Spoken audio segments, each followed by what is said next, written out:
22 Juni diperingati sebagai Hari Ulang Tahun DKI Jakarta dan di tahun 2021 ini, tepat di usia ke-494, pemerintah Provinsi DKI Jakarta mengangkat tema Jakarta Bangkit.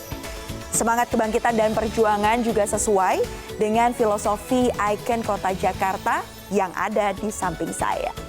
Ini dia, Monumen Nasional atau lebih dikenal dengan Monas. Monumen ini dibangun untuk memperingati nilai-nilai perjuangan kemerdekaan bangsa Indonesia. Tahukah Anda bahwa Monas terletak di area seluas 80 hektar di Lapangan Merdeka? Monas resmi dibangun mulai 17 Agustus 1961 dan ada dua arsitek nih yang terlibat untuk merancang, yakni Sudarsono dan Insinyur F. Silaban. Monumen Nasional resmi dibuka untuk umum pada 12 Juli 1975 dan sejak saat itu pengunjung bisa menikmati pengalaman untuk mengamati kota Jakarta dari ketinggian 132 meter. Tinggi juga ya. Nah, kalau di bagian bawahnya ada Museum Sejarah Nasional yang di dalamnya menyimpan diorama perjalanan Nusantara. Tapi kalau bicara soal Monas yang paling menarik perhatian, apalagi kalau bukan lidah api yang menyala di atas Monas atau sering kita kenal dengan pucuk Monas. Ini adalah emas lapisan seberat 32 kilogram. Nah, pastinya kalau bicara soal Monas lagi-lagi belum lengkap rasanya kalau ke Jakarta tapi belum ke Monas. Sudah pernah ke Monas atau belum? Kalau belum boleh jalan-jalan ke Monas ya. Nah, kalau Jakarta itu juga identik dengan yang namanya kemacetan. Banyak pihak yang menilai bahwa Jakarta dan macet tidak bisa dipisahkan. Oleh karena itu, pemerintah juga tidak pernah berhenti untuk terus berinovasi melalui kreasi, termasuk di bidang transportasi. Salah satu moda transportasi kebanggaan warga DKI Jakarta adalah Moda Raya Terpadu atau MRT. Ini yang haltenya ada di belakang saya. Nah, rencana pembangunan MRT di Jakarta itu sebenarnya sudah dirintis sejak tahun 1985. Di mana tahap konstruksinya itu sudah dilakukan mulai Oktober 2013 lalu.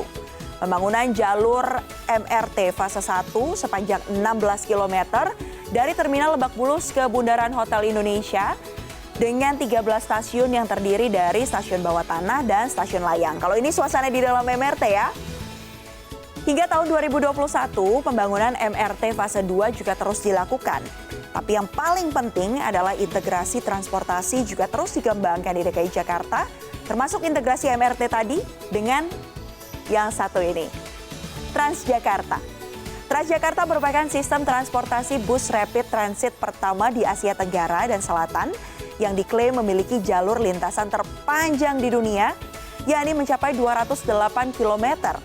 Resmi beroperasi sejak 2004 lalu, hingga tahun 2021 ini sudah melayani 13 koridor yang tersebar di seluruh wilayah Jakarta. Bahkan yang spesial, sejak 2017 ada unit bus low entry yang memiliki fasilitas yang ramah bagi para penyandang disabilitas. Dan kalau mau bayar saat naik Transjakarta juga sudah tidak menggunakan uang tunai, tapi menggunakan sistem cashless. Jadi langsung tinggal tap aja langsung bisa keliling Jakarta dengan menggunakan bus Transjakarta yang pastinya di area-area yang terjangkau atau dijangkau oleh koridornya bus Transjakarta. Kalau tadi adalah wajah baru transportasi di DKI Jakarta, kita akan ubah dulu jadi nuansa jadul. Ini kita akan bicara soal satu moda transportasi yang juga jadi ikon DKI Jakarta. Karena jauh sebelum Transjakarta, Metro Mini sudah lebih dulu mengaspal di Jakarta. Bus Metro Mini ini resmi beroperasi pada 1976 bersamaan dengan Kopaja. Saat itu adalah ketika Ali Sadikin menjabat sebagai Gubernur DKI Jakarta. Nah, namun pada 2018, Metro Mini dilarang beroperasi di Jalan Sudirman Tamrin saat pelaksanaan Asian Games. Asian Games sudah tidak ada lagi, tidak boleh lewat di sana. Dan selanjutnya kita akan bicara lagi tentang satu hal yang masih ada kaitannya nih dengan Asian Games 1962. Ini adalah Bundaran Hotel Indonesia atau Monumen Selamat Datang ya. Jadi dari Monas saya menuju ke Monumen Selamat Datang di mana patung atau monumen selamat datang yang berada di tengah bundaran Hotel Indonesia ini berdiri dalam rangka Asian Games keempat, di mana saat itu pertama kalinya Indonesia menjadi tuan rumah. Kalau kita lihat dari dekat, kita zoom sedikit. Nah, ada sepasang manusia yang melambaikan tangan ke arah utara atau menghadap ke arah Monas. Ya, jadi patung ini memang sengaja diresmikan tahun 1962 untuk bisa menyambut tamu yang datang dari arah Monas. Termasuk seperti saya nih, tadi kan saya datang dari arah Monas nih ceritanya. Menuju ke Bundaran Hotel Indonesia atau Monumen Selamat Datang, ya kan? Nah, itu langsung disambut.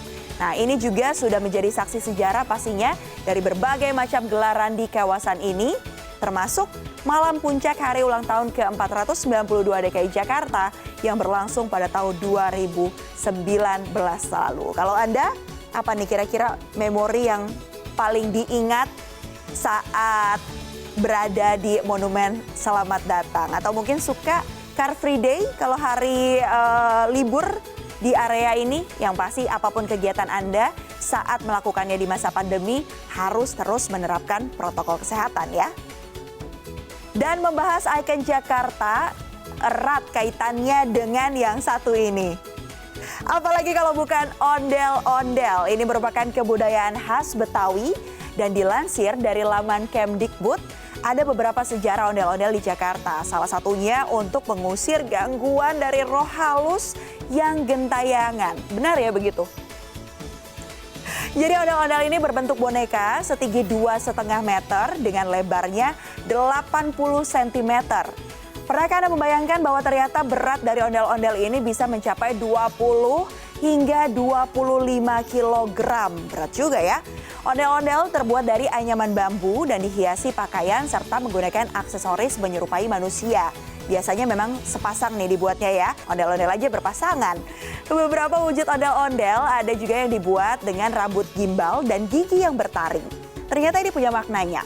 Maknanya adalah agar roh jahat takut dengan wajah raksasa yang menyeramkan serta tidak lagi mengganggu manusia. Biasanya ondel-ondel ini ikut meramaikan pesta rakyat, pesta pernikahan, penyambutan tamu. Tapi sekarang kalau bisa dibilang kita sering menemukan ya ondel-ondel ini mengamen di jalanan. Sebagai ibu kota negara, sejuta asa ada di Jakarta. Kolaborasi dalam inovasi menjadi kunci agar Jakarta bisa terus berprestasi. Selamat hari ulang tahun yang ke-494 DKI Jakarta. Saya mau pantun ya. Makan kue cubit di Pekan Raya. Jakarta bangkit untuk kita semua.